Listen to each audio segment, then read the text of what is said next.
Sean, if just from quickly what you were saying there, I mean, in terms of long-term things, one of the biggest infrastructure things you should look at is probably transportation. Go to the local municipality, talk to the town planner, and say, where are the highways going to be? Where are the interchanges going? And usually, I use this word ripple effect. You'll see that from interchanges, that's where land values increase the most. So I know Peterborough, you got the 115, you got different highways going through there, you got railways coming in through there. It's important to locate this vacant land closer to a major transportation hub. To me, that would be one of the first things I would look at in terms of what are the reasons why I'd buy. All right. Okay. This is as I said, it's right off the main road. It has actually a 10 by 10 shack on the property. I want to give the name of the real estate because I kind of really interested in this. Sure. But this is it's hour 50 minutes from Markham, and it's right off the main road. You go off 48, and I googled it, and it's really prime real estate. Sure. For the price, I think I'm really interested, even if just to keep it. But I was just thinking with the idea of a cemetery. I didn't have the idea about owning a cemetery, but Sure. it's a good business. Sure. Anyways, have a good night. Keep guys, in touch. Thanks, my friend. advice. Thanks, Sean. Thanks. Yeah, I mean, people have ideas all the time, right? You watch a movie, you get an idea. Yeah. You listen to the radio, you get an idea. But I think the most important thing is there ain't any easy money out there. No. You got to do your due diligence. You got to figure out what's the best, return. Yeah. For my dollar. What's my dollar worth? How am I going to get the best return? And you got to really educate yourself. Yeah, and I go back to what I was saying before: education, not speculation. Yeah. And if you're going to buy in hopes of the property going up in value, then the best thing to do is to probably hold off on that, because that, to me, is speculation. You don't know if the property's going up. I mean, look at Calgary and Alberta. What's happening out in Calgary right now? People are saying, "Oh, it's never going to drop. It's never." And like right now, we're seeing 20, 30% decline. Right. Terrible. But that, because it zoomed up quickly. The great thing about central Ontario, like the Barrie, Orillia area, is it's been going up steady, 5, 8%. So if it's going to come down or flatten, which it is, we're not going to see dramatic changes. Sure. But you bring up something, a real good point is the first thing, again, someone should do is write a business plan out.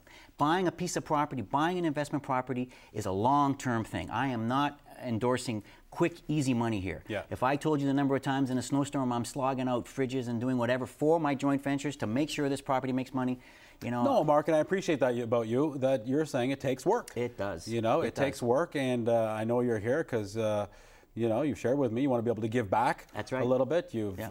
God's blessed you, and in a big way. Here we go. Yeah. Danny from Newmarket. Hello, Danny. Hey, how are you? Good. How are you? Yeah, pretty good. I got a question for you guys. Okay. I was thinking of investing for long-term investment, either Newmarket, Bradford, Yep.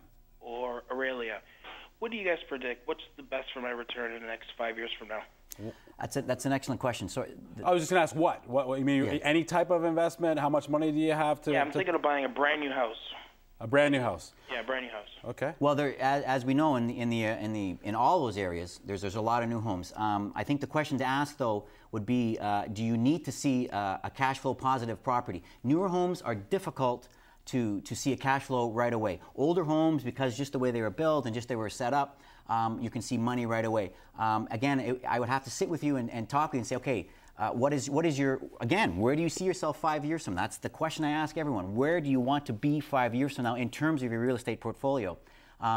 So we'd have to look at, your job, the amount of time you have, whether you want to work in a joint venture situation. Do you have the time to look after a property? I think Orillia is an excellent investment with the university coming in there.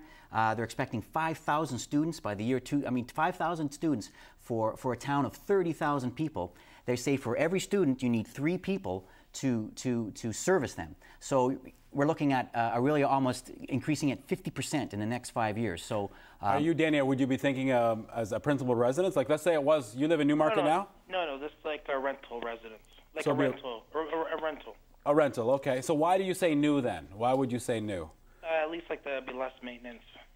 Less maintenance, I see. Yeah, so I don't know, it's a rare chance of a broken pipe or Okay. anything like that. well, Danny, can I ask you what is cash flow important to you? Because on a new property, you're not going to see, like in other words, you're going to be losing money every month. What I mean by that, you're right, you're not going to be worrying about maintenance, but you're probably not going to see, unless you go into a condo, but there's not a lot of condos in the Orillia-Barrie area. But is cash flow important to you, Danny? Yeah, of course. then I would look at a resale home, and then what you do is you factor in. I have some paperwork on how you would factor in maintenance. The older the property, the higher your maintenance costs. In other words, when you figure out your rents versus your cost, your mortgage, etc., you would include a higher. The older the home, the more maintenance you're going to require. And you're absolutely correct, Danny. There's going to be issues with that, but this is an investment property. You should look at it like an investment. Let the property pay for the investment. Why, Mark? Okay, so he's going to buy, I don't know, $200,000 new home or $200,000 resale. Right. Okay. Tell me why there would be a difference in cash flow, money in, money out. Why would there be a difference? So let's say he's going to do a conventional mortgage.